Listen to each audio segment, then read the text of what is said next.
But if you think that sailors are a superstitious bunch, you haven't met actors. Actors are dreadful. They're terrified of not working. They're terrified of working. Terrified, really. I remember we'd finished a long run. We'd done a panto at the Crewe Lyceum, but we'd finished. It was behind us. And I was having a drink with my mate, Mike Fenner, and he suddenly said, aren't you frightened that your phone's never going to ring again? That you're never going to get another audition? That you are never, ever going to get another casting call? And the answer is, of course, a great big resounding yes.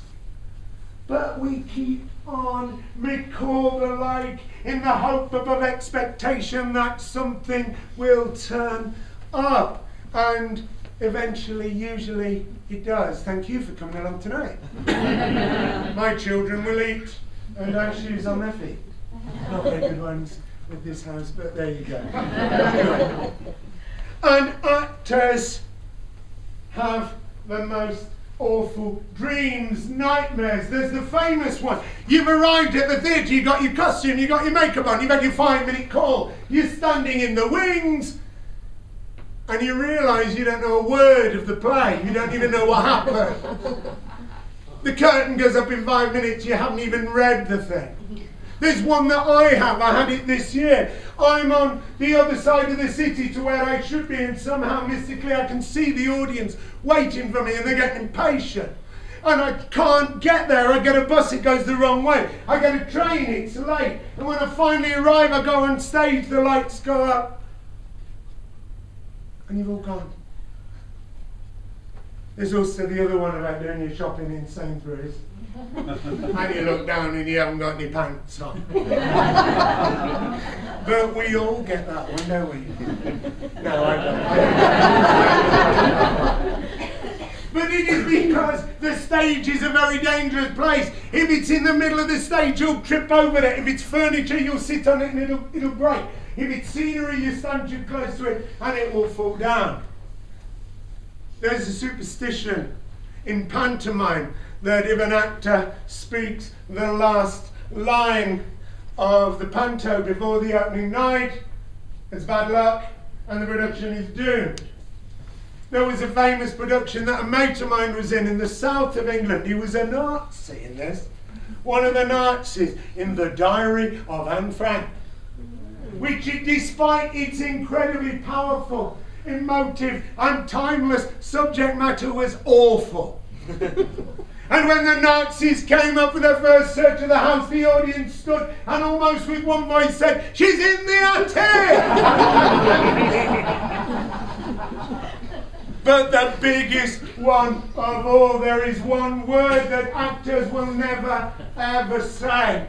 If we have to refer to it at all, we call it the Scottish play. Then you must never ever say it. Even if you say it accidentally, dreadful sanctions will be exacted upon you. I remember I was in the Theatre Royal, Plymouth in 1982 in the dressing room, and I said the name of the Scottish play. The actors grabbed me, got me in the dressing room, threw me up the theatre and made me hop all the way around the Plymouth Theatre Royal, which is not a small building, while spinning and completely naked. Actually, I think I suggested the completely naked. But it is that play, that Scottish play, which is cursed and doomed from the very first read-through. Actors have died mid-run. And woe betide you if you want to change any lines in it. Oh. Like the trendy director from Scotland who said it needs to be more emotive. And there's a line where a servant rushes on and says to the hero, "The Queen, my lord, is dead." And then he speaks. The director said, "Let's make it more personal. Let's make it, your wife, my lord, is dead." So it's not about power, it's about love. It's about romance. It's about a closeness. So the servant rushed on and he went, "My wife, your lord, is dead." And the hero said, "How's my wife?" He said, "Oh," he said, "she's dead as well." He said, "Oh."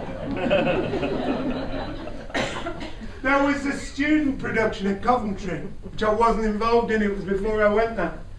And the leading man was driving up the M1 when he was nearly killed in a fatal car crash.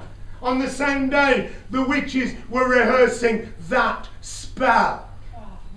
And the lighting rig above their heads fell.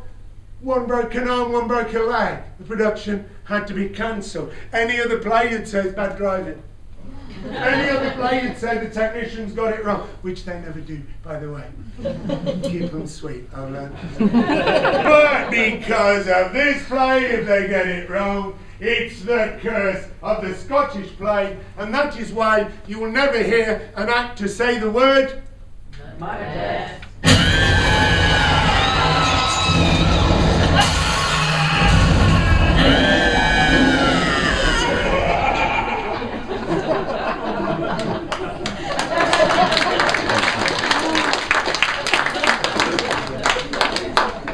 My mate Tim's an agent.